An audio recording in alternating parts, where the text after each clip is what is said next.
उज्जैन में 13 अखाड़ों के महामंडलेश्वर को मिलेगी भूमि। स्थायी धार्मिक नगरी व आश्रम बनाए जाने की योजना तैयार। उज्जैन में सड़क, पुल, बिजली और आवागमन की सुविधाओं पर सरकार का ध्यान। मध्य प्रदेश के मुख्यमंत्री मोहन यादव ने 2028 को होने वाले सिंहस्थ को ध्यान में रखते हुए प्रदेश सरकार ने साधु संतों के लिए हरिद्वार की तरह उज्जैन में स्थायी धार्मिक नगरी व आश्रम बनाए जाने की योजना तैयार कर ली है। इस योजना को उज्जैन विकास प्राधिकरण के माध्यम से प्रदेश सरकार ने तैयार किया है। सीएम ने बताया कि 13 अखाड़ों के महामंडलेश्वर संत, महंत और प्रतिनिधियों के लिए आवश्यक भूमि उपलब्ध कराई जाएगी। साथ ही धार्मिक पर्यटन की दृष्टि से उज्जैन में सड़क, पुल, बिजली और आवागमन की सुविधाओं जैसे इंफ्रास्ट्रक्चर पर भी कार्य किए जाने की योजना तैयार की है। धार्मिक नगरी उज्जैन राज्य में धार्मिक पर्यटन का मुख्य केंद्र बन चुकी है। यहाँ प्रतिदिन श्रद्धालुओं का आवागमन बढ़ा है। 5 करोड़ से ज्यादा यात्री अब दर्शन के लिए उज्जैन पहुँच रहे हैं। जिस प्रकार से हमारे श्रद्धालुओं का आवागमन बढ़ा है, खास करके धार्मिक श्रद्धालुओं का एक नया लोक बना है और लगभग 5 करोड़ से ज्यादा धार्मिक यात्री हमारे उज्जैन आ रहे हैं। उज्जैन के सभी देवस्थानों के दर्शन के अलावा उज्जैन में बहुत सारी घटनाओं से, बहुत सारे कारण से लोग अपने आप को पूरे देश के और दुनिया के लोगों का आवागमन का फ्लो बढ़ा है।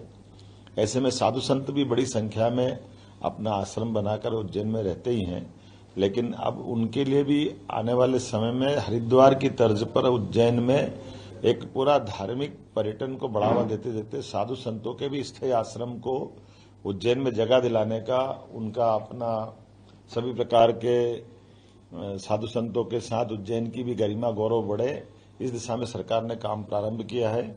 और ये बात तो सही है कि उज्जैन की तो पहचान ही साधु संतों के साथ में है। हमारे संत, महंत, महामंडलेश्वर, शंकराचार्य, इनकी गौरव गरिमा उपस्थिति हजारों साल से उज्जैन की प्रतिष्ठा बढ़ाती आई है।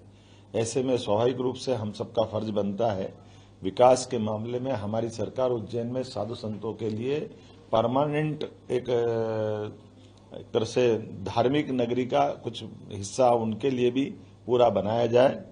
इसीलिए उज्जैन विकास प्राधिकरण के माध्यम से मध्य प्रदेश सरकार ने एक बड़ी योजना उज्जैन के लिए बनाई है, जिसके कारण से उज्जैन में हमारे 13 ही अखाड़ों के सभी महामंडलेश्वर, संत, महंत, अखाड़े के प्रतिनिधि अगर भूमि चाहेंगे तो हम पर्याप्त भूमि उज्जैन में उपलब्ध कराएंगे और वो अपना आश्रम स्वयं बनाए। इसके लिए हम उस आवश्यक रूप से मूल इंफ्रास्ट्रक्चर पे काम कर रहे हैं, जैसे सड़क, पुल, नाली, बिजली और आवागमन के सभी मार्ग उज्जैन से जाने आने वाले 4 लेन, आवश्यकता पड़ेगी तो 6 लेन, और इस प्रकार की सुविधा जुटाना है जिसके कारण से धार्मिक पर्यटन के लिए उनके साथ में आने वाले भक्तों को भी कोई कष्ट नहीं हो।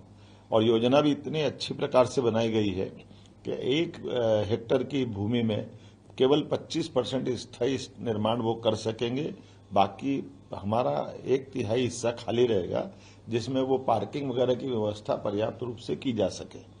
हम उम्मीद कर रहे हैं कि जैसा हरिद्वार में जब कुंभ मेला का आयोजन होता है तो वहां अधिकांश साधु संत महामंडलेश्वर अपने अपने आश्रमों से उस पूरे कुंभ में अपनी उपस्थिति दर्ज कराते हैं या सभी गतिविधियों को संचालित करते हैं।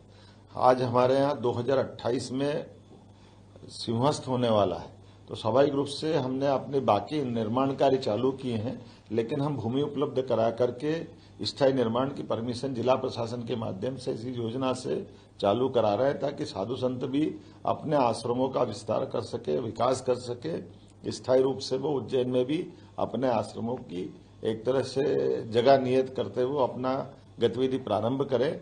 मैं उम्मीद करता हूं कि ये योजना के माध्यम से उज्जैन की गरिमा और बढ़ेगी, और खास करके जब सिंहस्थ होता था तो अस्थायी निर्माण जब हमारे द्वारा टेंट सिटी बनाते हैं तब आंधी, तूफान, बारिश के कारण से हर बार टेंट उड़ जाते हैं, बाद में तकलीफ आती है, या टेम्परेरी एक्विजिशन करने के कारण से कई सारे कष्ट आते हैं, जिसमें ड्रेनेज की सिस्टम बिगड़ जाता है, आने जाने के मार्ग, काली मिट्टी की जमीन होने के कारण तकलीफ होती है। वो सारे कष्टों से निजात मिलेगी। अभी पक्के रोड बना करके ये पूरा एक तरह से नया नगर बनाने का एक हमने योजना बनाई है। मेरी अपनी ओर से इस अवसर पर आप सबके माध्यम से संदेश भी देना चाहूंगा कि पहले हमारे साधु संत महामंडलेश्वर सभी अखाड़े के लोग जो अपना कैंप लगाते हैं उनके लिए भी व्यवस्था रहेगी, और वो केवल सिंहस्थ नहीं, पूरे साल इस प्रकार की गतिविधि संचालित करें। हर साल वो अपनी व्यवस्थाओं का हिस्सा बनाए। श्रीमद् भागवत का पारायण 7 दिन तक करने की परंपरा सी बनी है, और कई सारे लोग अपने अपने आश्रम में, आज भी स्थिति है कि उज्जैन में 4 से 5 लाख लोग प्रतिदिन उज्जैन में रहते हैं। ऐसे में उनके सारे प्रबंधन करने की जवाबदारी हमारी है।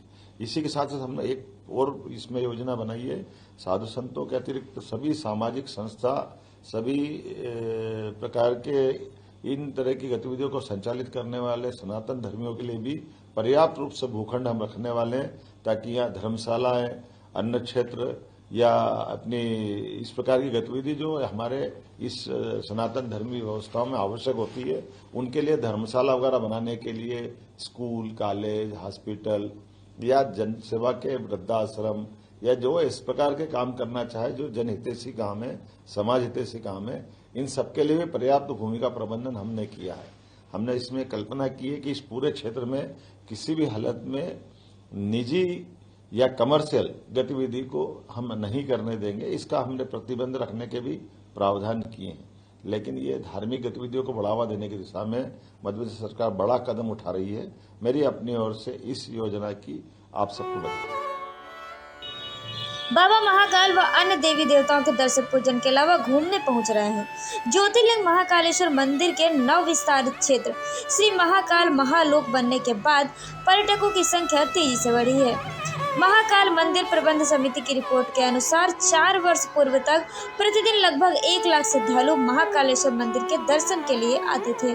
वर्ष 2024 में महाकाल महालोक बनने के बाद ये संख्या बढ़कर अब प्रतिदिन 5 लाख तक पहुंच गई है।